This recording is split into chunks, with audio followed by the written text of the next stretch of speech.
ஜம்மு காஷ்மீர் சட்டமன்ற தேர்தலில் காங்கிரஸ் தலைமையிலான கூட்டணி பெரும்பான்மையான இடங்களில் முன்னிலை. காங்கிரஸ், தேசிய மாநாட்டு கட்சி இணைந்து கூட்டணி ஆட்சி அமைக்க வாய்ப்பு. ஹரியானா சட்டப்பேரவை தேர்தலில் பாஜக மற்றும் காங்கிரஸ் கட்சிகளுக்கு இடையே கடும் போட்டி. பெரும்பான்மைக்கு தேவையான தொகுதிகளில் இரு கட்சிகளும் மாறி மாறி முன்னிலை. ஹரியானா தேர்தலில் காங்கிரஸ் சார்பில் களம் இறங்கிய மல்யுத்த வீராங்கனை வினேஷ் போகத்துக்கு பின்னடைவு.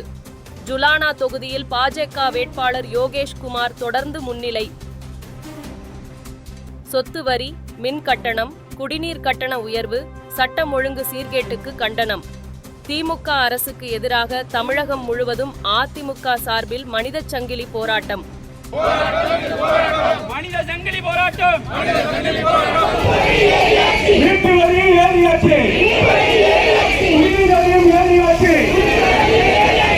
மேற்கு வங்கத்தில் பெண் மருத்துவர் பாலியல் வன்கொடுமை மற்றும் கொலை செய்யப்பட்ட விவகாரம். கொல்கத்தா ஜூனியர் மருத்துவர்களுக்கு ஆதரவாக நாளை நாடு தழுவிய உண்ணாவிரத போராட்டம். அகில இந்திய மருத்துவர்கள் சங்கம் அறிவிப்பு.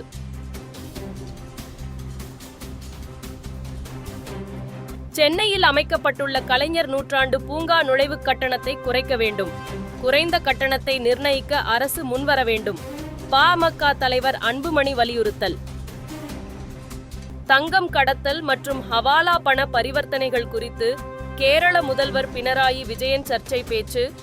விளக்கம் கேட்டு மாநில தலைமைச் செயலாளர் மற்றும் டிஜிபிக்கு ஆளுநர் ஆரிப் முகமது கான் சம்மன்.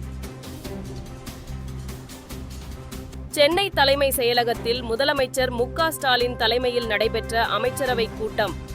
வடகிழக்கு பருவமழை மற்றும் முதலீடுகள், சாம்சங் தொழிலாளர்களின் போராட்டம் தொடர்பாக ஆலோசிக்கப்பட்டதாக தகவல். திருப்பதி ஏழுமலையான் கோயிலில் பிரம்மோற்சவ விழாவின் முக்கிய நிகழ்வாக இன்று இரவு நடைபெறும் கருட சேவை. கருட சேவையை நேரில் காண்பதற்காக திருமலையில் குவிந்த 3 லட்சத்திற்கும் மேற்பட்ட பக்தர்கள். சென்னையில் ஆபரண தங்கத்தின் விலை சவரன் 56,800 ரூபாய்க்கு விற்பனை. 1 கிராம் வெள்ளி 102 ரூபாய்க்கு விற்பனையாகிறது. லெபனானில் ஹிஸ்புல்லா இயக்கத்தினரை குறிவைத்து தீவிர தாக்குதல் நடத்தி வரும் இஸ்ரேல் ராணுவம். லெபனானின் தெற்கு கடற்கரையில் தாக்குதல் நடத்தப் போவதாக அறிவிப்பு. பொதுமக்களுடனே வெளியேறுமாறு எச்சரிக்கை. ஹைதி நாட்டில் ஆயுதமேந்திய கும்பல் நடத்திய கொடூர தாக்குதலில் 70 பேர் பலி. போண்ட் சோண்டே நகரை விட்டு 6,000த்திற்கும் மேற்பட்டோர் வீடுகளை விட்டு வெளியேறிய அவலம். துபாயில் நடைபெற்று வரும் மகளிர் T20 உலகக்கோப்பை கிரிக்கெட்டில் ஆஸ்திரேலியா, நியூசிலாந்து அணிகள் இன்று பல பரீட்சை. வெற்றி பெறும் அணி அரையிறுதி முன்னேற பிரகாச வாய்ப்பு.